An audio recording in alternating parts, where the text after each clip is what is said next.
Every time a missile launches in a conflict zone, every time a defense contract worth billions gets signed, every time a government stockpiles weapons, one family's wealth grows. But you've never heard their name. They're not the Rothschilds, they're not the Rockefellers. They're the Oppenheimers. And while you know one Oppenheimer from history, the physicist who built the atomic bomb, there's an entire family dynasty that's been profiting from global conflict for over a century. Today, I'm going to show you how one family positioned themselves at the center of the world's military-industrial complex, and why their story has been kept in the shadows. But first, if you want more deep dives into the hidden power structures that run our world, hit that subscribe button. Only 12% of you watching are subscribed, and it helps this channel massively. Let's get into it. Here's what makes this story different. When you hear Oppenheimer, you immediately think of J. Robert Oppenheimer, the father of the atomic bomb, the man behind the Manhattan Project.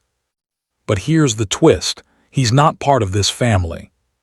The Oppenheimers I'm talking about are a completely separate dynasty, and unlike J. Robert, who became famous, this family has worked very hard to stay out of the spotlight. And that should tell you something right there. The Oppenheimer family I'm investigating built their empire on 3 pillars. 1. Diamond mining. They controlled De Beers, the company that literally created the concept that diamonds are forever. 2. Gold mining. At one point, they controlled 40% of the world's gold supply. And 3. Defense manufacturing and arms dealing. That last one, that's what we're focused on today. Because while most people know about their diamond empire, almost nobody knows about their weapons empire. Let me show you how deep this goes. Our story begins in South Africa in the late 1800s.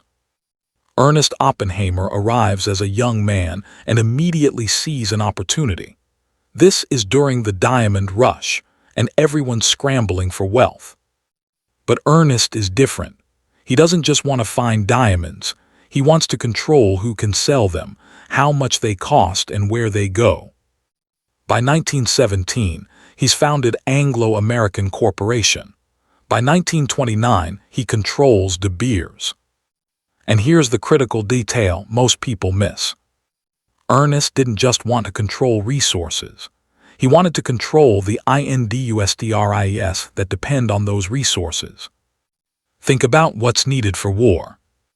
Precious metals for electronics and guidance systems, industrial diamonds for cutting and drilling equipment, rare earth minerals for military technology.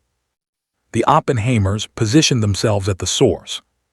His son, Harry Oppenheimer, took this strategy even further. Harry inherited the empire in 1957, and he had a vision: vertical integration across the entire supply chain of conflict. He started acquiring stakes in mining equipment manufacturers, military vehicle producers, defense contractors, and this is key: aerospace and missile technology companies. By the 1970s, the Oppenheimer family had quietly become one of the largest shareholders in the global arms trade. But they did it through a maze of holding companies, shell corporations, and proxy investments. Let me show you how that works. This is where it gets complex, and deliberately so. The Oppenheimer family doesn't put their name on weapons companies. That would be too obvious. Instead, they use what I call the investment layer strategy. Here's how it works. Layer 1.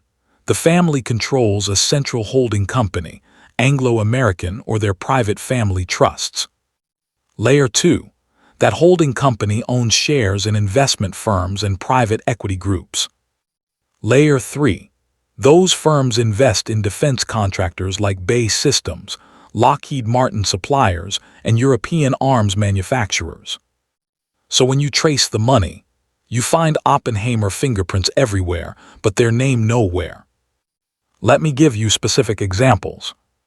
Through Anglo-American and associated entities, The Oppenheimers have had significant holdings in companies that supply materials to Lockheed Martin, firms that manufacture components for F-35 fighter jets, corporations that produce missile guidance systems, and mining operations that extract rare earth elements critical for military drones. And here's the craziest part. They've been doing this across both sides of conflicts. During the Cold War, Oppenheimer-linked companies supplied materials to both NATO and Soviet-aligned nations. During Middle Eastern conflicts, their corporate network profited regardless of which side was winning. This isn't about patriotism or ideology for them. It's about market positioning. War to this family is a business opportunity. And the business model is brilliant in its cynicism. You don't bet on who wins the war. You bet on the war happening at all. So where does this family stand today? After Harry Oppenheimer died in 2000, his son Nicky took over, and Nicky made some strategic changes. In 2012, the family officially sold their stake in De Beers. Big news, right? The media reported it as the end of an era. But here's what they didn't tell you. They didn't get out of the resources game. They repositioned. The money from selling De Beers, it went into technology metals like lithium, cobalt, and rare earths, defense tech startups, cybersecurity firms with military contracts, AI companies working on autonomous weapons systems. Think about what future wars will be fought with. Drones, cyber weapons, AI-guided missile, satellite systems. The Oppenheimers saw this coming decades ago. While everyone was focused on their diamond empire, they were quietly building a portfolio for 21st century warfare. Through various investment vehicles, the family has connections to companies developing military AI in Israel, drone manufacturers in the United States, cybersecurity firms contracted by NATO, and rare earth mining operations critical for all of the above.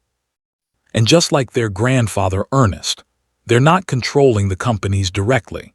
They're controlling the resources those companies depend on. You can't build an F-35 without rare earth elements. You can't manufacture advanced missiles without industrial-grade metals. You can't power military drones without specific battery components. Guess who has stakes in the companies that mine and process those materials? Yeah, them.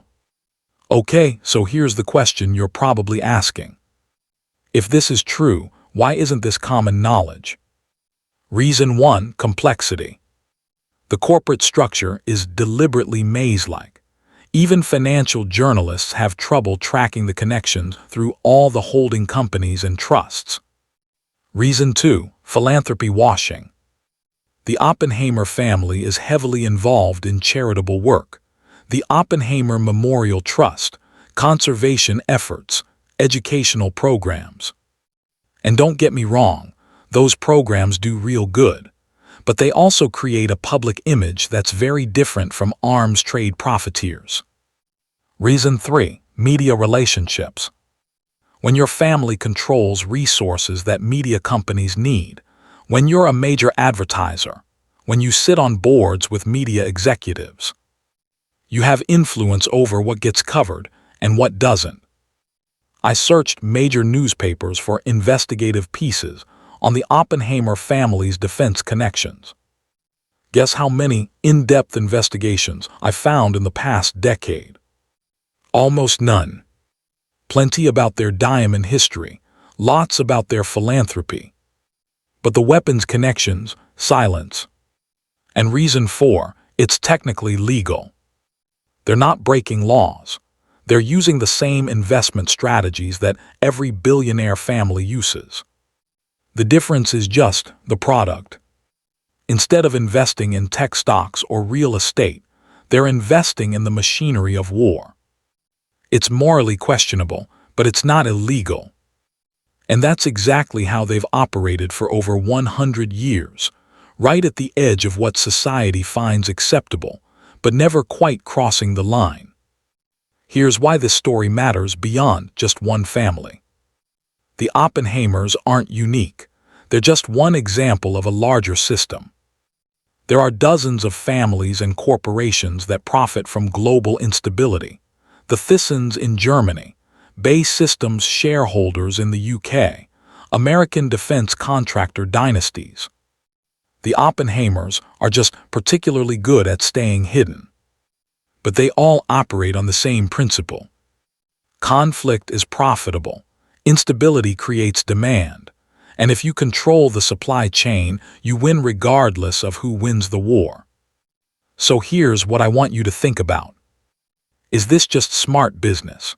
Or is there something fundamentally wrong with building generational wealth on human conflict? I'm not going to tell you what to think, but I will say this. When the same families profit from war after war, decade after decade, conflict after conflict, you have to ask whether they have any incentive for peace. Because here's the dark truth. Every peace treaty potentially costs them billions. Every successful diplomatic resolution cuts into their market share. Every year without a major conflict is a year of reduced demand. That's the system we've built. And families like the Oppenheimers, they didn't create this system. But they've mastered it. So let's wrap this up. The Oppenheimer family built an empire on diamonds and gold, quietly expanded into defense and arms, created a corporate maze to hide their connections, positioned themselves for 21st century warfare, and did it all while maintaining a philanthropic public image. Are they the villains of this story? I don't know. Maybe they're just playing the game better than everyone else. But what I do know is this. The game itself is broken. And until we start asking questions about who profits from war, we're never going to create lasting peace. If this video opened your eyes to something you didn't know before, do me a favor. Hit that like button. It tells YouTube to show this to more people.